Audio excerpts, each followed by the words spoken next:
भारत गुरुकुल की हिंदी साहित्य की कक्षाओं में मेरे प्रिय विद्यार्थियों का हार्दिक स्वागत करता हूं। परीक्षा सिर पर है और आप लोग सभी परीक्षा देने के लिए तैयार हैं। परीक्षा के लिए शुरू में ही मैं आप लोगों को सबको अपना प्यार भरा आशीर्वाद और अनंत शुभकामनाएं देता हूं। आज हम लोग चर्चा करेंगे कि व्याख्या का उत्तर कैसे लिखें। अक्सर विद्यार्थियों के मन में यह बात आती है कि कितने शब्दों में लिखें, कैसे लिखें, व्याख्या की शैली कैसी हो। ये सब चीज़ें जो मन में आती हैं उसके बारे में संक्षेप में थोड़ी सी चर्चा कर लूँगा ताकि आप लोगों को कल की परीक्षा में थोड़ी सी आसानी हो जाए। व्याख्या जो है साहित्य के प्रश्न पत्र का एक अभिन्न अंग है। कविता, उपन्यास, कहानी के अंश या नाटक के संवाद का सप्रसंग विश्लेषण करना होता है। इसमें व्याख्या में ऐसा ही नहीं है कि सिर्फ कविता या दोहे या गीत जो भी उसी के पद आते हैं व्याख्या के लिए, ऐसा नहीं है। कहानी का एक अंश भी आ जाता है, किसी उपन्यास का एक अंश आ जाता है। जैसे स्कंदगुप्त नाटक है या औरत नाटक है, उसका कोई संवाद बीच में आ जाता है, उसको व्याख्या के लिए दे देते हैं। इसका उद्देश्य यह है कि अक्सर क्या होता है, विद्यार्थी समुचित अध्ययन नहीं करते हैं, जो मूल पाठ है उसको पढ़ते नहीं हैं। इसलिए ये व्याख्या की जो व्यवस्था की गई है उसको उत्तर देने के लिए आपको अपेक्षित यह है कि आप संपूर्ण नाटक या संपूर्ण कविता का अध्ययन करेंगे। लेकिन मैं आप लोगों को संक्षेप में एक तरीका भी बताऊंगा कि आपने अगर मूल पाठ का अध्ययन नहीं किया है, आपको फुर्सत नहीं है, आप कोई हाउसवाइफ है, कोई नौकरी कर रहे हैं, आने जाने में सारा काम संभालने में समय नहीं मिलता, तो व्याख्या के लिए तैयारी कैसे करेंगे वो भी मैं आपको बताऊंगा। तो फिलहाल देखिए, व्याख्या के लिए जो सबसे पहला प्रश्न होता है प्रश्न पत्र में, वह प्रश्न होता है व्याख्या के लिए। उसमें अक्सर 5 या 7 प्रश्न होते हैं। प्रश्न मतलब अनुच्छेद, अंश। अलग अलग कविताओं के अंश होते हैं, 5 या 7।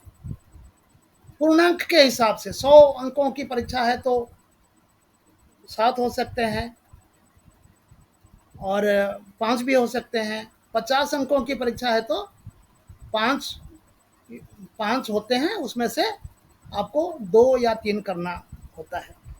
तो उसमें क्या होता है, जो मुख्य मुख्य कविताएं हैं उनमें से डाला जाता है अंश। तो इसमें इसका जो पूर्णांक होता है व्याख्या का, वो अक्सर अगर 50 अंकों का प्रश्न है तो उसमें व्याख्या का जो पूर्णांक है वो 8 या 10 होता है। और 100 अंकों का प्रश्न पत्र है तो उसमें पूर्णांक होता है 12। एक व्याख्या का 12। मतलब जैसे आपका MHD2 है, MHD2 100 अंकों का है, 100 अंकों में 12 करके 36 अंकों का आपको व्याख्या के प्रश्न आते हैं। मतलब आएंगे अधिक, लेकिन उसमें से आपको 3 का उत्तर करना है। 12 गुणा 3 बराबर 36 अंकों का आपका व्याख्या है। व्याख्या के लिए जो प्रश्न आता है पहला 1 नंबर, और उसमें जो व्याख्या के लिए जो पद दिए जाते हैं उसको क, ख, ग आदि विभाग बना करके उनमें प्रश्न में दिया जाता है। उसमें जब आप उत्तर देते हैं तो हाशिए की बाईं ओर आप प्रश्न संख्या 1 लिखिए, और मान लीजिए आप पहले ग वाले अंश का आप उसकी व्याख्या लिख रहे हैं तो एक कोष्ठक में, ब्रैकेट में एक गौ लिखेंगे हाशिए के बाहर, और हाशिए के अंदर उस पद को आप लिख लेंगे।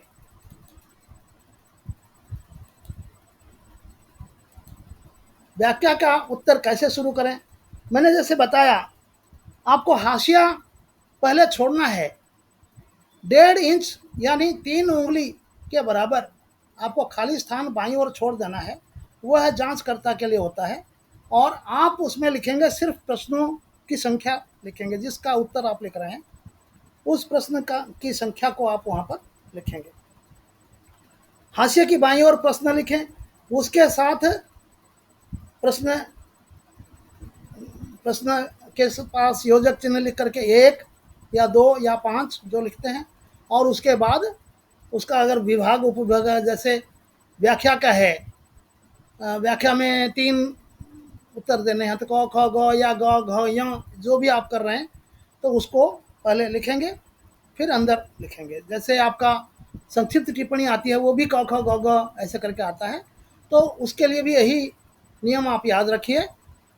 तो उसमें कोष्ठक में क ख ग विभाग उसका प्रश्न का जरूर लिख दें। प्रश्न संख्या मैंने कल भी बताया था, प्रश्न संख्या वही होनी चाहिए जो प्रश्न पत्र में है। आप अपनी ओर से प्रश्न संख्या मत बदलिए। कोई भी प्रश्न का उत्तर दे रहे हैं तो उसकी जो संख्या प्रश्न पत्र में है वही संख्या आपको लिखनी है। 5वें का उत्तर दे रहे हैं तो 5 ही लिखें, 1 ना लिखें। लेकिन अभी हम लोग व्याख्या की चर्चा कर रहे हैं, तो व्याख्या में हमेशा पहला प्रश्न ही व्याख्या का होता है, इसलिए प्रश्न संख्या 1 और क ख ग विभाग लिख देंगे हाशिए के बाहर, और उसके बाद उसके अंदर अब अपना लिखना शुरू करेंगे। उसके बाद हाशिए के अंदर जो कविता का अंश आता है वो बहुत बड़ा नहीं होता है। आप अगर उसको पूरा लिख दें तो अच्छा है, लेकिन आजकल अलग से कागज़ आप लोगों को नहीं मिलता है, एक ही उत्तर पुस्तिका मिलती है। मेरी समझ से 36 पृष्ठों की वो पुस्तिका होती है, लेकिन फिर भी आप उसको इस तरह से, जैसे मान लीजिए आया है कबीर कबीर के बारे में प्रश्न पूछा गया है व्याख्या के लिए, मोको कहाँ ढूंढे, मोको कहाँ ढूंढे बंदे मैं तो तेरे पास में, ना मैं मंदिर ना मैं मस्जिद ना काबा कैलाश में। तो ये जो थोड़ा सा बड़ा पद है ये कबीर के पद, तो इसमें आप शुरू का मोको कहाँ ढूंढे बंदे लिख दिया, फिर 8-10 बिंदु दे दिए, इसका मतलब है बीच का अंश आपने नहीं लिखा है। फिर अंतिम जो 2-4 शब्द हैं उनको लिख लीजिए, सब हों तो रहों शहर के बाहर सब सांसों की सांस में। इस शैली में भी आप लिख सकते हैं ये जो प्रश्न को। उसके बाद एक पंक्ति छोड़ दीजिए, जरूर छोड़ना है, उससे सजावट ठीक से होती है। उसके बाद फिर हाशिए के बाहर आप लिखिए उत्तर, व्याख्या का उत्तर। ऊपर प्रश्न लिखा है हाशिए के बाहर, अभी जो प्रश्न लिख दिया उसके नीचे बाहर उत्तर लिखिए। प्रश्न संख्या दोबारा मत लिखिए, उससे भ्रम थोड़ा बहुत हो सकता है। तो लिख करके उत्तर लिख के उसमें योजक चिन्ह जैसे यहाँ है वहाँ योजक चिन्ह दे दीजिए। फिर अंदर लिखिए उत्तर की रूपरेखा।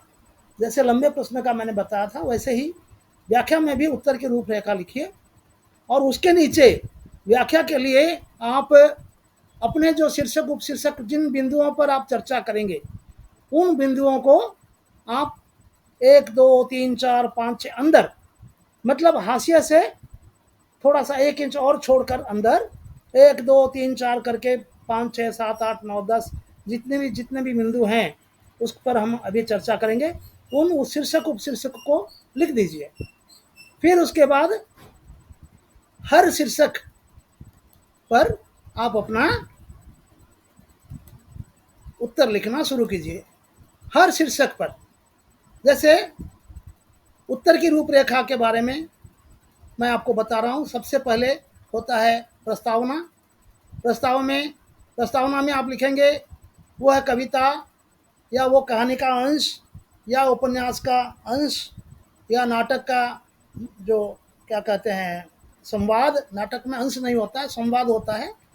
तो किस नाटक से, मान लीजिए स्कंदगुप्त नाटक का एक संवाद आ गया है नाटक में, या MHD 2 में किसी आधुनिक कवि का कुछ आ गया है, निराला की कविता का की 4-5 पंक्तियाँ आई हैं, या मान लीजिए MHD 1 में कबीर दास का कुछ आया है, तो आप लिखेंगे कि यह काव्यांश फलाना, हाँ, कवि, भक्ति भक्तिकालीन कवि या आधुनिक कवि या छायावादी कवि या हाँ उपन्यास सम्राट फलाना, फिर कवि या लेखक का नाम, हाँ, उनकी कृति, अमर कृति फलाना, कविता का नाम या नाटक का नाम लिख करके आप लिखेंगे उसमें।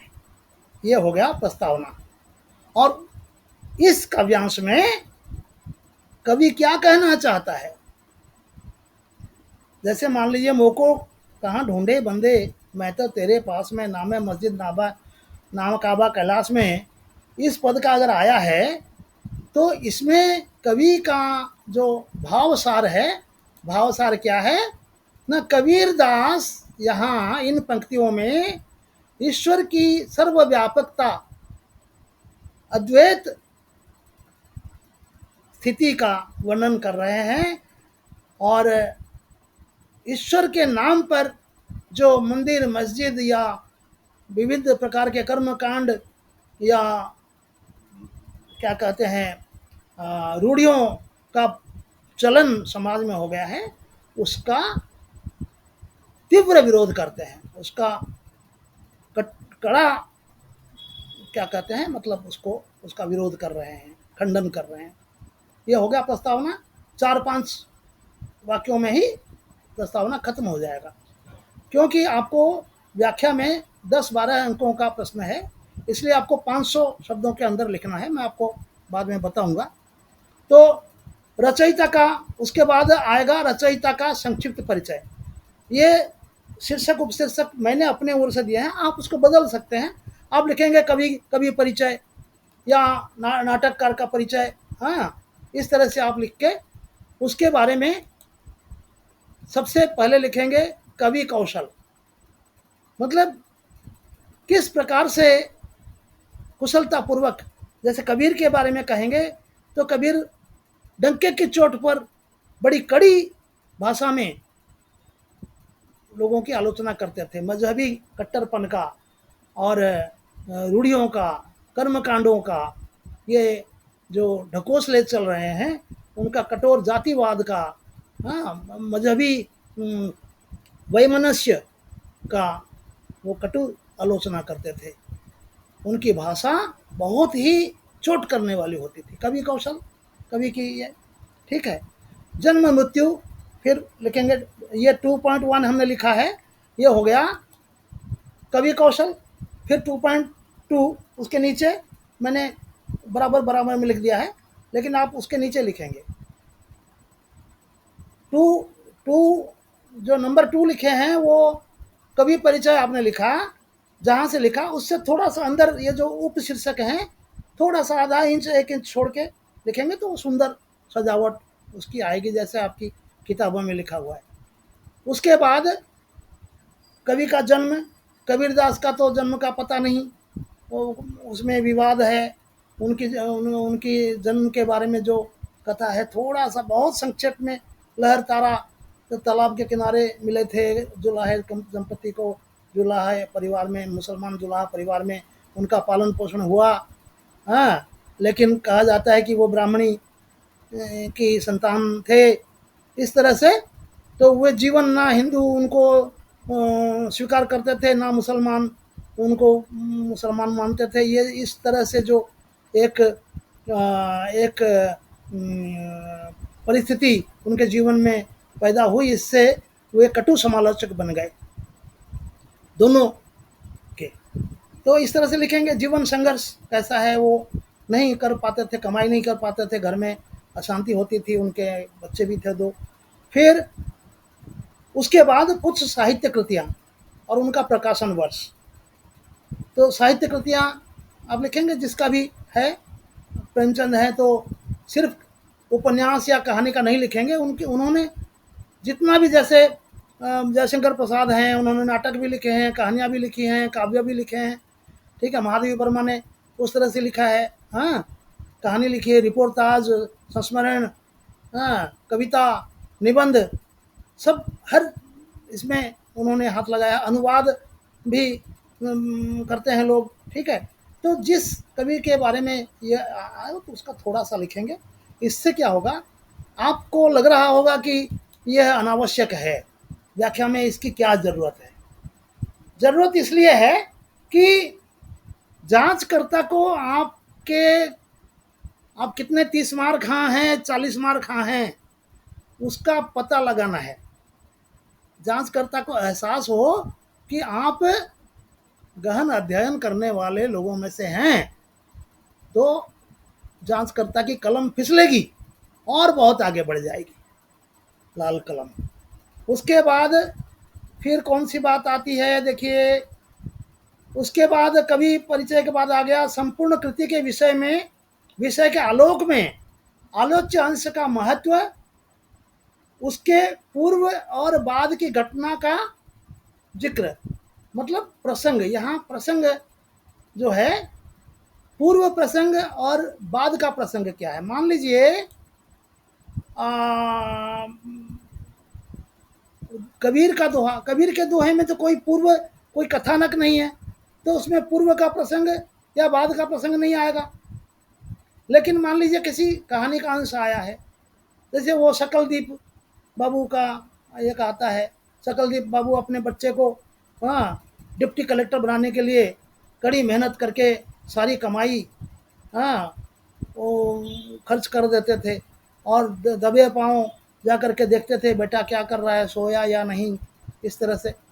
तो अगर वो अंश आया तो उसके पीछे की कहानी आप लिखेंगे, पहले की कहानी लिखेंगे थोड़ी सी, मतलब जैसे मैंने बताया अभी संक्षेप में, अति संक्षेप में। और उसके बाद क्या होता है, वो लड़का डिप्टी कलेक्टर बनता है या नहीं, या शकलदीप बाबू के अरमानों पर पानी फिर जाता है, क्या होता है, वो सब बातों का इसमें प्रसंग 3 नंबर में उसका जिक्र करेंगे। चौथे नंबर में आता है व्याख्या। व्याख्या में आलोच्य अंश का विशद विश्लेषण, प्रसंग के अनुसार उपयुक्त मुहावरों, लोकोक्तियों, श्लोकों का उपयोग। देखिए, आप जब व्याख्या करते हैं तो व्याख्या के समय जमकर व्याख्या करना है। बाकी जो चीज़ें हैं वो प्रासंगिक आनुषंगिक चीज़ें हैं, उन पर इतना ध्यान देने की ज़रूरत नहीं है। लेकिन व्याख्या जो है वो मूल प्रश्न है, जो है वो व्याख्या है। इसलिए व्याख्या में एकदम बाल की खाल निकाल कर आपको रख देना है, तभी आप सफल होंगे। और उसमें भी आप कई अनुच्छेद बना सकते हैं, आपके उत्तर के हिसाब से। अनुच्छेद कैसे शुरू होता है, एक प्रकार का भाव गया, दूसरे प्रकार का भाव शुरू हो रहा है, तो वहाँ नया अनुच्छेद बनता है। ये अभ्यास के बल पर समझ में आता है, हम वीडियो के माध्यम से इतने कम समय में नहीं बता सकेंगे। तो ये हो गया। फिर आप बोलेंगे कि मुहावरे, लोकोक्ति, हाँ, श्लोक आदि की क्या ज़रूरत है। बहुत ज़रूरत है। जैसे मैं अभी बोल रहा था, उनके अनुमानों पर पानी फिर गया, क्या, अनुमानों पर पानी फिर जाना, ये एक लोकोक्ति है। तो आप अगर अपनी भाषा को मुहावरेदार या लोकोक्तियों से भरते हैं तो वह बहुत ही, क्या कहते हैं उसको, प्रभावशाली भाषा बन जाती है, और जिसमें आपके अंकों में इजाफा होने की संभावना है। अब श्लोकों की बात आती है, जितने मुहावरे, लोकोक्ति वगैरह का प्रभाव नहीं है, श्लोकों की।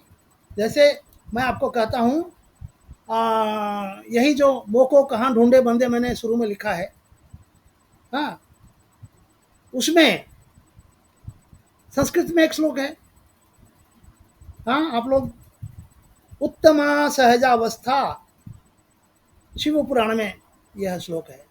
उत्तमा सहजावस्था, द्वितीया ध्यान धारणा, तृतीया प्रतिमा पूजा, होम यज्ञ चतुर्थी का। तो ये शिव पुराण में जो प्राचीन संस्कृत साहित्य है उसमें भी सहजावस्था की बात कही गई है, जो कबीरदास कहते हैं कि उठते बैठते आप राम को याद करो, उसको हृदय में रखो, उसके आदेश के अनुसार आचरण करो, वही सच्ची पूजा है, सच्ची आराधना है। कबीरदास ये जो कहते हैं वो बात भारतीय वाङ्मय में प्राचीन काल में भी वही है। प्राचीन काल में कहीं मूर्ति नहीं थी। कोई आपने पढ़ा है महाभारत रामायण में भगवान राम, भगवान हम महापुरुष मानते हैं, मान लो, तो मान लो महापुरुष मानते हैं, महापुरुष राम किसी मंदिर में गए थे पूजा करने के लिए? ये जो पांडव अर्जुन वगैरह ये कहीं किसी मंदिर में जाकर के पूजा करते थे? कहीं नहीं था। ये सब ऋषि मुनि सब प्रकृति के बीच में बैठते नहीं थे, मतलब अपनी दिनचर्या का पालन करते हुए पावन पवित्र मन से ईश्वर को याद करते थे। खाली बैठ के याद थोड़े ही करते थे, अपना सारा काम करते थे। लेकिन जिसमें इसमें प्रजापिता ब्रह्मा कुमार इसमें बोलते हैं मन में ना भव, अपने अंदर ईश्वर को अनुभव करो, वही हर मजहब का सार मर्म है। तो खैर हम आगे नहीं बढ़ेंगे। तो इसमें आप अपनी व्याख्या के अंदर भी कुछ कुछ उदाहरण के तौर पर दे सकते हैं कि कबीरदास जो ये कहते हैं ये अकेले उनकी बात नहीं है, ये जो सच्चाई है, चरम सत्य है समाज का, संसार का। उसके बाद मान लीजिए सकलदीप का वो आप लिख रहे हैं व्याख्या, वो डिप्टी कलेक्टर बनाना चाहते हैं बच्चे को, तो वहाँ पर आप लिख सकते हैं कि उच्च ऊंची नौकरी, ऊंचे ऊंचे वेतन की लालसा में लोग अपना संपूर्ण जीवन अपने बच्चों के पीछे झोंक देते हैं, पढ़ाई के पीछे, और अपना कौलिक व्यवसाय छोड़कर अपने इसको क्या जो काम वो स्वयं कर रहे हैं उस सबको छोड़कर उसको आधा जीवन उसका बीत जाता है अध्ययन में ही। और बाप जो है वह इस आशा में अधिक मेहनत करते करते बूढ़ा हो जाता है, अकाल वार्धक्य को प्राप्त हो जाता है। यह वास्तव में विडंबना है। इस विडंबना के प्रति यहाँ लेखक ने समाज का ध्यान आकर्षण किया है। आप इसको लिखेंगे व्याख्या में, एक अलग पैराग्राफ बना देंगे। बात समझ में आई? तो ये जो चीज़ है इसको मैं थोड़ा सा कोई एक अलग से उदाहरण देने से ठीक रहता, लेकिन मैं थोड़ा थोड़ा बता रहा हूँ, समय ज़्यादा नहीं है आप लोगों के पास। फिर उसके बाद व्याख्या खत्म हो गई। उसके बाद आपका पांडित्य प्रदर्शन का समय है। क्या पांडित्य प्रदर्शन करेंगे भाई? पांडित्य प्रदर्शन यह करेंगे विशेष लिख करके, उसमें देखिए मैंने 5.1, 5.2, 5.3, 5.4 तक हमने लिखा है। तो इसमें क्या लिखेंगे? इसमें लिखेंगे शैलीगत विशेषता। शैली में काव्य है या गद्य है जो भी है, उसमें श्रृंगार है, हास्य रस है या व्यंग्य है, कौन सा भाव है और उस भाव की गंभीरता कितनी गहराई है, उसके बारे में आप चर्चा करेंगे। श्रृंगार रस का थोड़ा सा उसमें देखिए यहाँ पर कितने सुंदर भाव से कवि ने श्रृंगार का वो क्या है, मान लो आ गया जो क्या पृथ्वीराज रासो या ठीक है, जिसमें भी आपको वो आता है उसमें उसके हिसाब से उदाहरण दे करके उसका उसी व्याख्या में से थोड़ा सा अंश लेकर के थोड़ा सा अलग भाषा में उसकी आलोचना करेंगे। उसके बाद आ गया उनकी भाषा कैसी है, शास्त्रीय भाषा है या जनभाषा है, भाषा में तत्सम मतलब संस्कृत शब्दों का, तद्भव मतलब संस्कृत से बने हुए शब्दों का, या देशज शब्दावली है कि क्या है उसमें। अब ये विश्लेषण, भाषा का विश्लेषण आप कर रहे हैं। जैसे कबीर दास की भाषा जो है सधुप कड़ी है, उसमें अवधी, ब्रज भाषा, अरबी, फारसी सारे हर प्रकार के शब्द मिले हुए हैं और भाषा बिल्कुल सीधे चोट करने वाली है। भाषा कैसी है, ठीक है, ये सब लिखेंगे आप। उसके बाद में 5.2 के बाद आ गया 5.3 छंद निर्देश। ये बहुत बड़ी बात है। मान लीजिए कस्तूरी कुंडल बसे मृग ढूंढे बन माही, ऐसे घट में पीव है दुनिया जाने नाही, कबीर की ही वाणी है। तो यह दोहा है। अगर आप वहाँ पर दोहा दोहा छंद का आपको अगर परिभाषा याद है, कितनी मात्राएं, कितना हाँ, वो सब अगर याद है आप वहाँ लिख सकते हैं। याद नहीं है तो कोई बात नहीं। छंद कौन सा है अगर आपको मालूम नहीं है तो उस इस जो क्या वो उपशीर्षक को आप छोड़ सकते हैं। मैंने थोड़ा सा अधिक लिख दिया है, आपको जो नहीं आता है उसको छोड़ दीजिए। कोई ज़बरदस्ती नहीं है कि लिखना ही है, गलत ना लिखना। अच्छा, अलंकार गलत लिख देंगे तब भी कोई इतना फर्क नहीं पड़ेगा।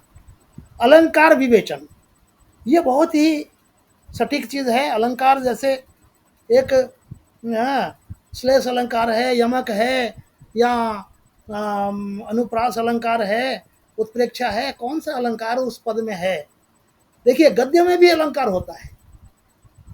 हमने कभी अभ्यास नहीं किया गद्य में अलंकार ढूंढना। हम लोग सोचते हैं कि सिर्फ पद्य में ही अलंकार होता है, नहीं, गद्य में भी होता है। तो अलंकार विवेचन अगर उसमें से आप ढूंढ कर निकाल सके।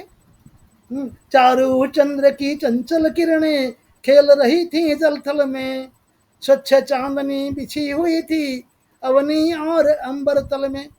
च च च च च हाँ, अवनी और अंबर। अ स्वच्छ चांदनी बिछी हुई थी च छ। ये क्या हो गया, अनुप्रास अलंकार हो गया, ठीक है। हाँ, तो कहीं श्लेष अलंकार है। हाँ, रावण सिर सरोज बनचारी चली रघुवीर सिली मुखधारी। सिली मुख यहाँ पर बाण और भौरा, यहाँ चर्चा नहीं करेंगे ज़्यादा। तो ये अलंकार विवेचन अगर आप उसका कर सके, वहाँ अगर लिख देंगे तो आपके अंकों को 4 चांद लग जाएंगे। उसके बाद छठा जो बिंदु है भाव साम्य। अब भाव साम्य यही भाव और कहाँ पाए जाते हैं, उदाहरण के साथ। उदाहरण मतलब उदाहरण, वहाँ से लाके यहाँ आपको लिखना है पूरा। क्या लिखना है ना, 6.1 में रचनाकार की अन्य कृतियाँ। जैसे मोको कहाँ ढूंढे बंदे मैं तो तेरे पास में अगर प्रश्न आया है तो वही भाव कबीरदास ने कई जगह लिखा है।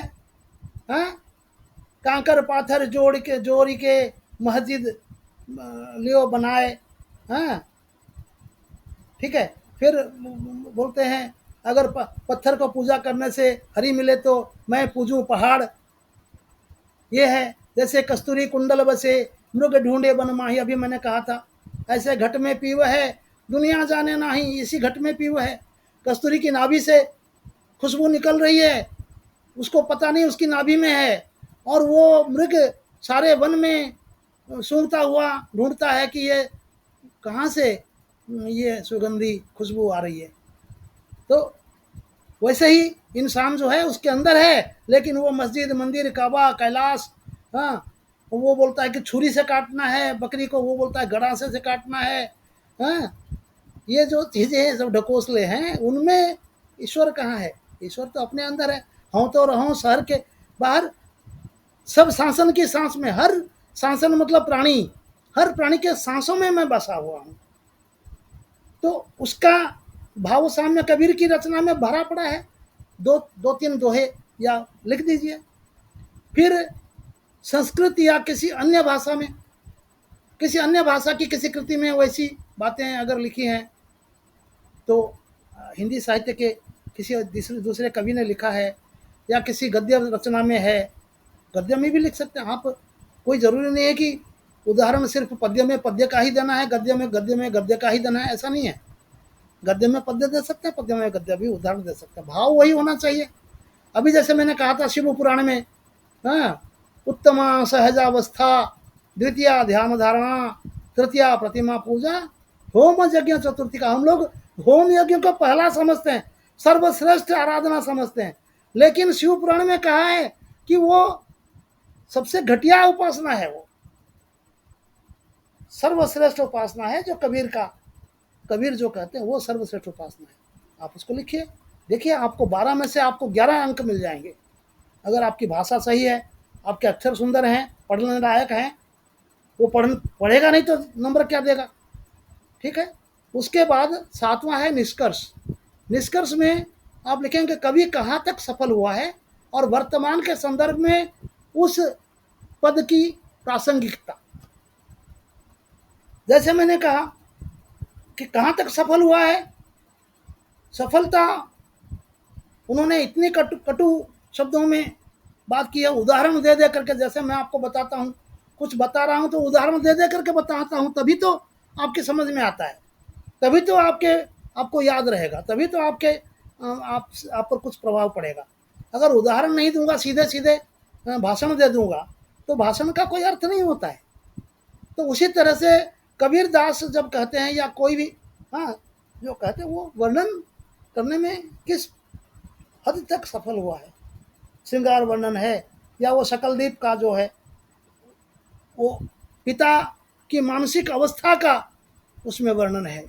पिता जिस असमंजस में पड़े हुए हैं, जो ऊहापोह में पड़े हुए हैं, वो अपनी पूरी कमाई पूरी जवानी उन्होंने झोंक दी अपने बच्चे के भविष्य के लिए। उनके मन में कितनी उत्कंठा उद्विग्नता है, उसको प्रकट करने में वे कितने सफल हुए हैं, वह बात आपको लिखनी है। उसके बाद अगला बिंदु मैं आपको बताता हूँ, निष्कर्ष। फिर वर्तमान के संदर्भ में प्रासंगिकता क्या है। वर्तमान के संदर्भ में प्रासंगिकता आप अच्छी तरह जानते हैं कि आज सारी दुनिया में मार काट लगी हुई है। इस्लाम के नाम पर तू खुदा क्यों नहीं बोलता है, तू क्यों राम बोलता है, जय श्री राम क्यों बोलता है, वो ईसा मसीह को क्यों याद नहीं करता है। ये सारी चीज़ें जो चल रही हैं, ये समाज को तोड़ मोड़ के ये कर रहे हैं। जातिवाद के नाम से देखिए चुनावों में जातिवाद का कितना असर होता है। जातिवाद क्या है, कोई कुर्मी है, कोई ब्राह्मण है, कोई भंगी है, चमार है, कोई उसके वो तो चमार जाकर के पढ़ा रहा है महाविद्यालय में, ब्राह्मण का काम कर रहा है। ब्राह्मण भी फौज में जाकर के वो इसका काम कर रहा है, सफाई का काम कर रहा है। तो ये समाज, ये जो कभी बना था, किस कारण से बना था वो अलग चीज़ है, उसको आप समाज को एकीकृत क्यों नहीं करते। लेकिन आरक्षण का वो हो गया, चलो उस बारे में चर्चा नहीं करेंगे, मैं थोड़ा भग जाता हूँ कभी कभी राष्ट्र की बात आती है तो अभी हम लोग ये जो प्रासंगिकता आप समझ गए। प्रसंग मतलब कबीर का कहेंगे तो मैंने जो बताई आपको वो बात लिखेंगे। अगर शकलदीप का आया है उदाहरण के तौर पर, तो वो प्रासंगिकता कैसे है कि आज भी अंग्रेजों के ज़माने में ये शुरू हुआ था। जो बीए पास हो जाता था वो कलेक्टर बन जाता था। तो प्रेमचंद जो उस युग के लेखक हैं, सन 1920 उस समय वो लिख रहे थे, 1936 तक। तो उसकी प्रासंगिकता आज 21वीं शताब्दी में क्या है। अभी भी देखो आप, बच्चे लोग देहाती बच्चा जाके शहर में रहता है, मकान किराए में लेकर के, मकान किराए पर लेकर, और 10-10 हज़ार रुपया घर से बाप भेजता है। वो बच्चा कोई काम नहीं करता और पढ़ाई में क्या, मैं यूपीएससी की परीक्षा दूंगा, मैं फलाना करूंगा, ये करूँगा। क्या सभी बच्चे कामयाब हो जाते हैं? नहीं होते हैं। तो जब तक जो बच्चा कामयाब नहीं हो सका, तब तक वो जो उसकी जो स्थिति होती है वो बिल्कुल एक न यदौ न तथौ, ये बात हो जाती है, वो कुछ नहीं कर सकता बाद में। तो ये बिल्कुल प्रासंगिक है। शकलदीप वाली जो है आप ढूंढेंगे, प्रासंगिकता ढूंढेंगे तो आपको दिमाग में आ जाएगा। उसके बाद अभी हम लोग चर्चा करेंगे कैसे लिखें और कितने शब्दों में लिखें। देखिए मैं हमेशा बोलता हूँ आप पुराने प्रश्न पत्र डाउनलोड कीजिए, उसमें हर प्रश्न में कितना पूर्णांक है और अक्सर लिखा रहता है कि इतने शब्दों में उत्तर दीजिए। उसका औसत निकालते हैं तो 5 अंकों के लिए 250 शब्दों का औसत आता है। तो अगर 8 से 12 पूर्णांक होते हैं तो उसमें से आपको उसमें 500 से 750 शब्द में लिखना है। और मैंने जो बिंदु बनाए हैं उसमें अगर आप उसका अनुसरण करेंगे तो 500 शब्द 700 800 शब्द आराम से हो जाएगा, क्योंकि प्रासंगिकता इत्यादि इत्यादि हर बिंदु पर कुछ ना कुछ लिखेंगे ना, तो शब्द ही तो लिखेंगे, क्या लिखेंगे आप ठीक है, कोई चित्र तो नहीं बनाएंगे। अच्छा, उसके बाद एक बात मैं आपको बता देता हूँ। हाँ, यहाँ लिख लीजिए पहले, प्रस्तावना में किस कविता, कहानी, उपन्यास का, नाटक का अंश है, कवि लेखक का नाम, ये सारा 10-15 वाक्यों में मैंने बता दिया है आपको। फिर लेखक परिचय में कुछ कृतियों के नाम सहित 10-15 वाक्यों में उनकी दृष्टि, उनका दृष्टिकोण क्या है, रचनाओं की विशेषता क्या है उनकी। देखिए, हर रचनाकार की अपनी एक दृष्टि होती है और एक उद्देश्य होता है, वो उसके खून में रचा बसा होता है, उससे वो बाहर नहीं निकल सकता। वो जो भी लिखेगा उसमें उसी दृष्टिकोण का प्रतिफलन अवश्य मिलेगा। जैसे भारतेंदु हरिश्चंद्र विनोदी स्वभाव के थे, उनका स्वभाव मस्करा, मतलब क्या कहते हैं, व्यंग्य करना और हास्य करना, हास्य और व्यंग्य उनका स्वभाव था। तो आपकी उनकी कोई भी रचना उठाकर देख लीजिए, उसमें व्यंग्य आएगा, परोक्ष रूप से बड़ा करारी चोट करते हैं। तो उनकी दृष्टि, ठीक है। और रचनाओं की विशेषता, रचना की विशेषता, कबीरदास को आप देखिए, इसमें भारतेंदु में देखिए कबीरदास को, कबीरदास सीधे सपाट शब्दों में बोलते थे, भारतेंदु व्यंग्यात्मक ढंग से बोलते थे, लेकिन दृष्टि दोनों की लगभग एक जैसी है। आप तुलनात्मक ढंग से लिखिए, ठीक है। इसमें आप अन्य लेखकों से तुलना करेंगे, जैसे पिछले स्लाइड में गया था कि अन्य रचनाकारों की रचनाओं में से आप भाव साम्य दीजिए उदाहरण, तो वहाँ पर आप लिखेंगे वो सब चीज़ें। व्याख्या में जल्दबाजी नहीं, जमकर विश्लेषण करें। हर शीर्षक और उपशीर्षक के बाद एक पंक्ति जरूर छोड़ दें, ठीक है।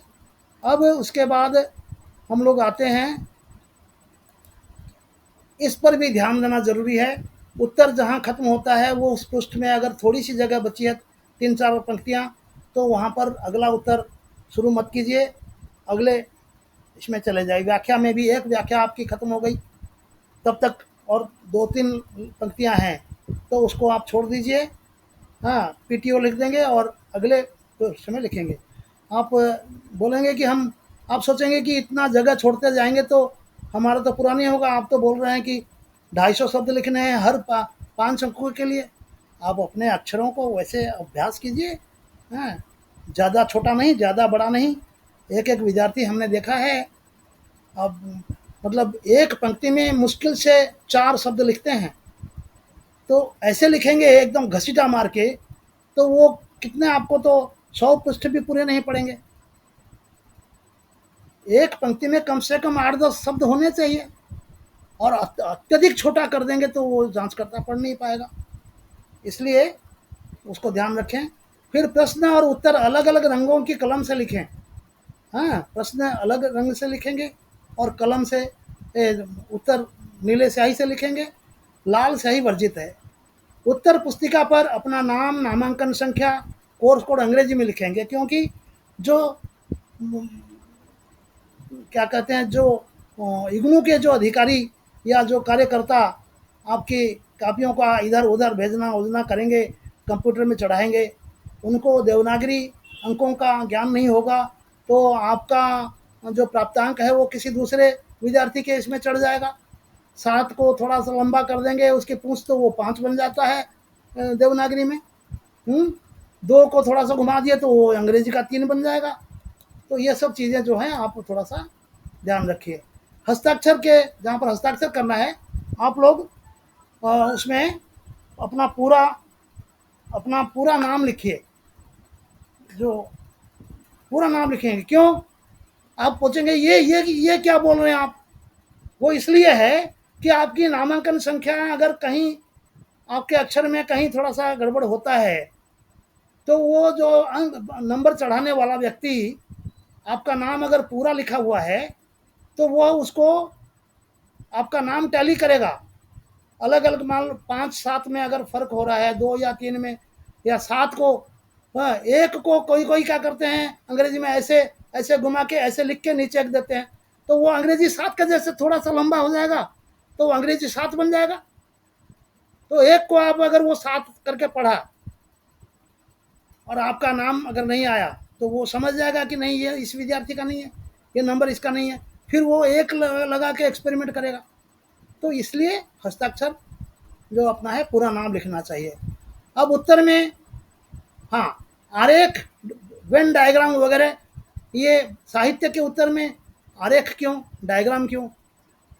बहुत इसका ये वैज्ञानिक युग है ना।